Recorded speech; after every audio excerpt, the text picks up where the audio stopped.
کہ میرے والدین میرے پیچھے پڑ گئے ہیں اور کہتے ہیں کہ تمہاری شادی تک تو یہ بات ہرگز نہیں ہونی چاہیے، شادی کے بعد جو چاہے کر لو، اور میری داڑھی کیا ہے مجھے کٹوا دو، یا نہیں تو کم از کم ایک مٹھی، جو ایک مشت رکھنے کا بہت بڑا معاملہ کیا ہے مشہور ہے، اس معاملے پر تو کم از کم عمل کر لو۔ تو کیا یہ ہم کر سکتے ہیں؟ تو دیکھیے داڑھی کے سلسلے میں سب سے پہلی بات جو ہے وہ اللہ کے رسول صلی اللہ علیہ وسلم کی طرف سے کوئی لمبائی کی حد مقرر نہیں ہے۔ اب والدین اگر کہتے ہیں تو یہ ایک بات اصولی طور پر یاد رکھ لیجئے، لا طاعت لمخلوق فی معصیت الخالق، اللہ کی نافرمانی میں کسی بھی مخلوق کی اطاعت جائز نہیں ہے۔ ماں باپ کی اطاعت بھی اللہ کی اطاعت، اللہ کے رسول کی اطاعت میں ہونی چاہیے، نافرمانی میں تو نہیں ہو سکتی۔ اور یہ جو بعض لوگ مشہور کر دیے ہیں کہ ایک مٹھی سے زیادہ کاٹنا جائز ہے کیونکہ حضرت فلاں کرا کرتے تھے، حضرت ابن عمر کے بارے میں مشہور کر دیا، حالانکہ یہ بات بالکل بھی صحیح احادیث سے ثابت نہیں ہے۔ جیسا کہ ہمیں معلوم ہوتا ہے کہ اللہ کے رسول صلی اللہ علیہ وسلم نے داڑھی کے سلسلے میں کوئی حد مقرر نہیں کی۔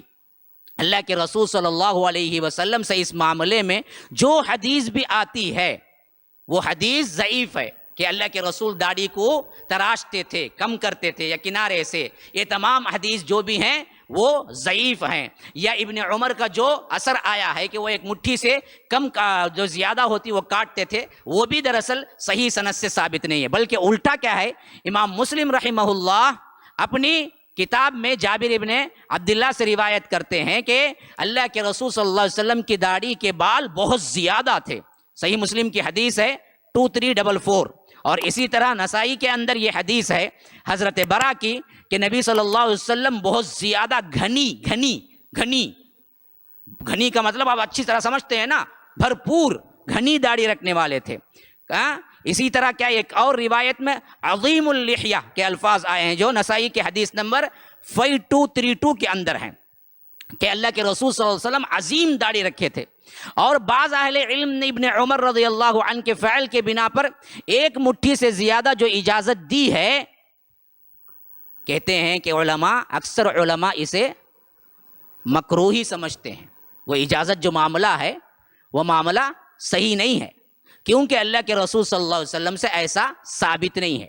اللہ کے رسول صلی اللہ علیہ وسلم سے جو ثابت ہے وہ نہ کاٹا جائے، بلکہ اعفاء کا لفظ آیا ہے، چھوڑ دیا جائے، اور یہی اعفاء کا لفظ ہے جس کے بارے میں اللہ کے رسول صلی اللہ علیہ وسلم سے پیاری دعا ہے کہ اللہم انک عفو تحب العفو فاعف عنا، کہ اے اللہ تو سراپا معاف کرنے والا ہے اور میرے گناہوں کو معاف کر دے۔ تو یہاں پر یہ مطلب یہ ہوتا ہے کہ اے اللہ میرے تھوڑے گناہوں کو معاف کر، یا آ کر 75 معاف کر 25 رکھ۔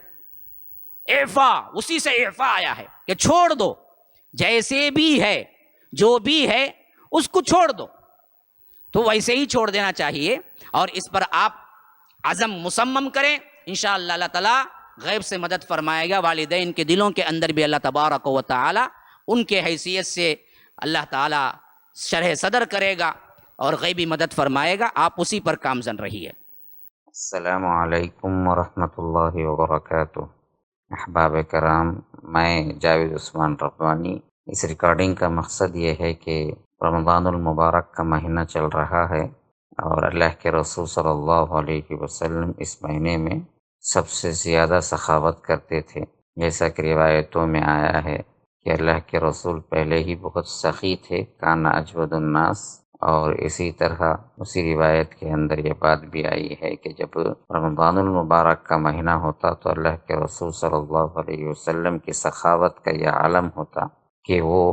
بڑی تیز آندھی کی طرح چلتی، یعنی بہت زیادہ سخاوت کرتے۔ اور اس کے علاوہ بھی بہت سے لوگ اس رمضان میں زکوٰۃ نکالتے ہیں اور دوسرے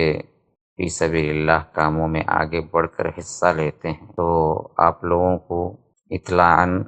اور ایک درخواست کے طور پر یہ بات میں آپ کے سامنے رکھ رہا ہوں کہ مسجد السلام جو ہماری زیر نگرانی تعمیر ہو رہی ہے، اللہ تبارک و تعالیٰ کے فضل و کرم سے تکمیل کے مراحل سے گزر رہی ہے، اور جو قرضہ باقی تھا گزشتہ سال میں نے اعلان کیا تھا 70 لاکھ کا قرضہ، اللہ تبارک و تعالی نے آپ جیسے لوگوں کے ہاتھوں بہت زیادہ تعاون فرمایا اور آپ کے دلوں میں اس کے لیے خصوصی طور پر اللہ کی راہ میں دینے کی توفیق ڈالی، اس کی وجہ سے ہم تقریباً 60 لاکھ روپے ہم نے پے کر دیا، ادا کر دیا ہے، اور اب بقیہ تکمیل انٹیریئر ڈیکوریشن اور اے سی اور اسی طرح لفٹ اور ٹائلز اور سینیٹریز وغیرہ کے لیے 70 لاکھ کی ضرورت ہے، پلس 10 لاکھ قرضہ، 80 لاکھ کی ضرورت ہے پورے۔ تو جو لوگ میرے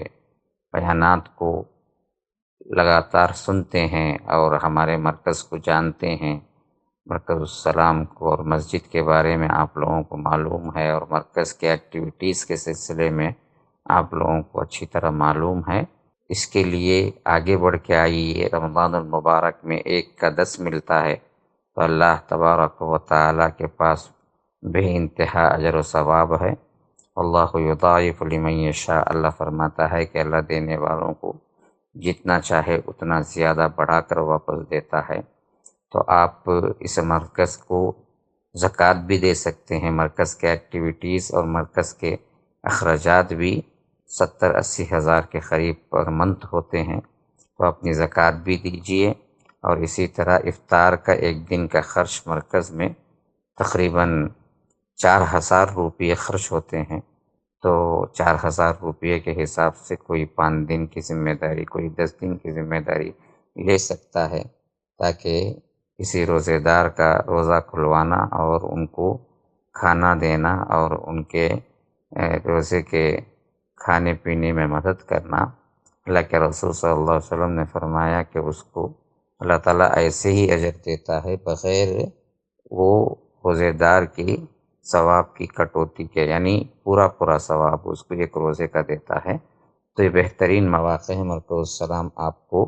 درخواست کرتا ہے کہ آپ آگے بڑھ کے آئیں، اس 80 لاکھ کا جو بقیہ اماؤنٹ ہے اس کے لیے آگے بڑھ کے آئیں، اور افطاری کا 4000 کا اماؤنٹ جو ہے، اور مرکز کو چلانے کے اور انتظامات کے لحاظ سے 70-80 ہزار کا جو معاملہ ہے اس پر بھی آگے بڑھ کے آئیں، اور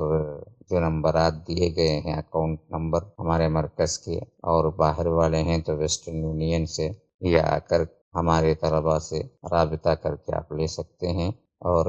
جی پے